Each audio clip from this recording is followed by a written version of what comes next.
I consider myself lucky to have such a loving, selfless, and devoted mother. Every person who has met my mom loves her. Whether she says it with her smile, a gesture, a kind word, or a reassuring touch, you matter.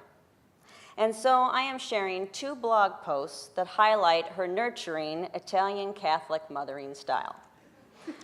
My mom's deep love and concern is genuine. I love her dearly for her advice and for wanting the very best for me. And sometimes I find humor in our daily exchanges. Yes, I talk to my mother and father every day. Despite the 600 miles that physically separate us, we are a close-knit family, and I wouldn't want it any other way. Well, the close-knit part, not the distance part. The thought of me plunging into the online dating has sent my mother into a bit of a tizzy.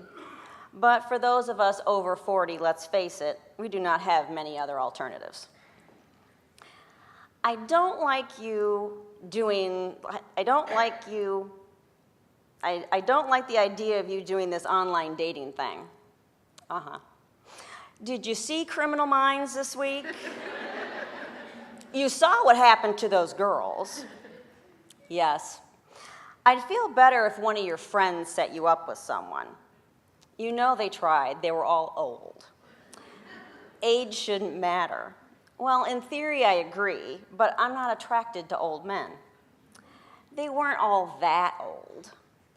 They were closer to your age than to mine. That just doesn't work for me. How will you know if these online men are who they say they are? I don't. Don't ever meet a man at his house. I'm not stupid, Mom. I would meet him at a restaurant or some public place. One with good lighting.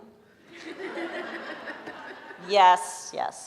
So how does this work exactly? Everybody fills out a profile with interests and stuff, and then some computer program matches us up based on our profiles.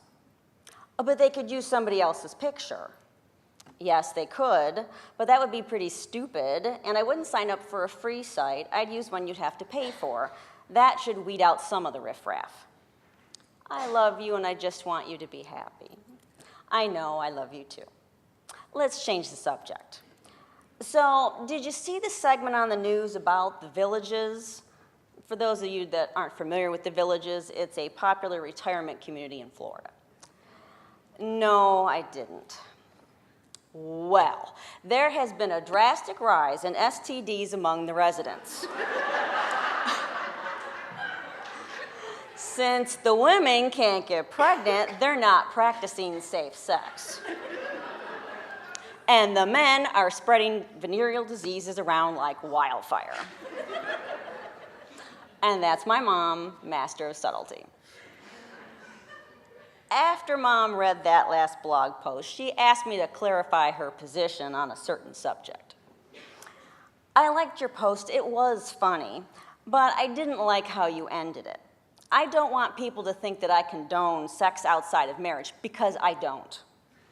I know you don't. But all those other people reading your blog don't know that. Nobody should be having sex unless they're married. I know. To each other. I know.